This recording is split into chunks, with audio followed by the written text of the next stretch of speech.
नमस्कार साथीहरु, तपाईहरु सबैजनालाई स्वागत छ मेरो च्यानलमा। च्यानलमा नयाँ हुनुहुन्छ भने च्यानललाई सब्स्क्राइब गर्नुहोला र भिडियोलाई अन्तिमसम्म हेरिदिनु होला।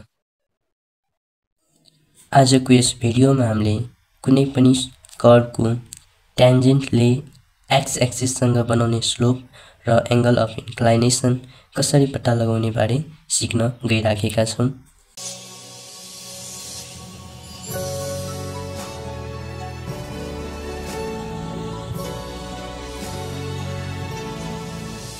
Shiksha Sagar.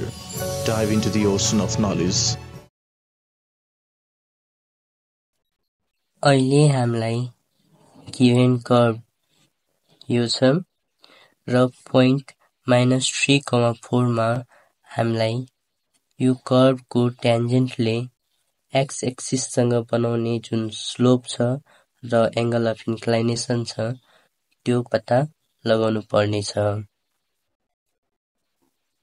लागौ सल्युसनतिर सबभन्दा पहिले इक्वेसनलाई जस्ता त्यस्तै सारेको छु। अब यस्तो इक्वेसनलाई के गर्नुपर्छ, y अथवा y स्क्वायर को फर्ममा चेन्ज गर्नुपर्छ है।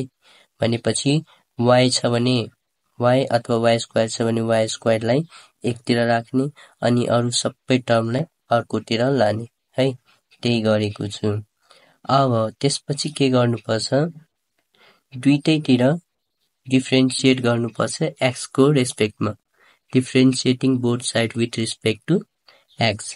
अब त्यसो भए यो y स्क्वायरलाई x को रेस्पेक्टमा डिफरेन्शिएट गरिएको छ अनि यो 25 माइनस x स्क्वायरलाई पनि x को रेस्पेक्टमा डिफरेन्शिएट गरिएको छ, त्यही कुरालाई लेखेको छु। अब y स्क्वायरलाई डाइरेक्ट x को रेस्पेक्टमा त डेरिभेटिभ गर्न मिल्दैन, त्यसैले y स्क्वायरलाई पहिले y को रेस्पेक्टमा अनि त्यसपछि मात्रै y लाई x को रेस्पेक्टमा गरेको छु। अब यतातिर 25 लाई x को रेस्पेक्टमा र यो x स्क्वायरलाई पनि x को रेस्पेक्टमा डेरिभेटिभ गरिएको छ।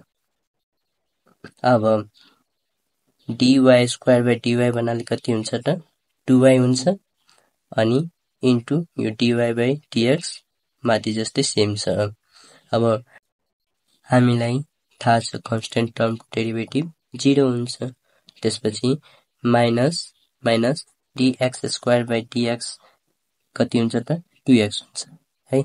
यतिसम्म बुझ्नु भयो।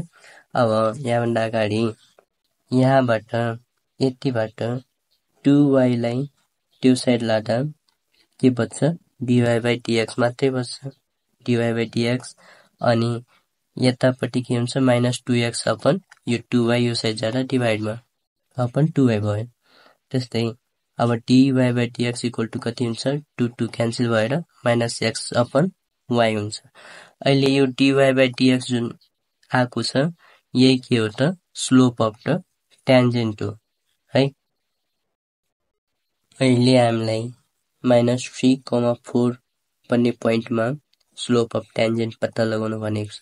त्यसैले अब पोइन्ट -3,4 मा dy बाइ dx को भ्यालु कति हुन्छ त, माइनस x भन्नाले -3 अपन y भन्नाले 4 है। अब माइनस माइनस के भइहाल्यो प्लस, त्यसैले 3 अपन 4 भएको छ।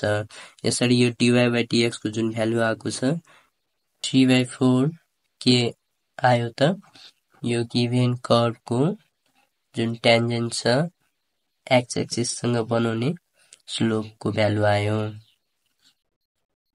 अब एंगल अफ इन्क्लाइनेसन पत्ता लगाउनको लागि हामीले के गर्नुपर्छ, त्यहाँ अगाडि जुन dy बाइ dx को भ्यालु आएको छ अथवा value of slope of tangent जुन आएको छ त्यसलाई tan थीटा सँग इक्वल गर्नुपर्छ। अब अगाडि हामीले dy बाइ dx को भ्यालु कति आएको छ, 3/4 आएको छ, इक्वल टु tan थीटा गर्ने। अनि अब यहाँबाट हामीले के गर्नुपर्छ, थीटाको भ्यालु निस्काउनु पर्छ। अब थीटालाई यो साइड मात्र राखे भने र tan लाई त्यो साइड पठाउँदा के हुन्छ, tan इन्भर्स 3/4 हुन्छ। यसरी हाम्रो थीटा इक्वल टु के आयो त tan इन्भर्स 3/4 आयो। यही के हो त एंगल अफ इन्क्लाइनेसन हो। समरीमा यस्तो क्वेशनको सल्युसन कसरी गर्ने त्यो बुझौं।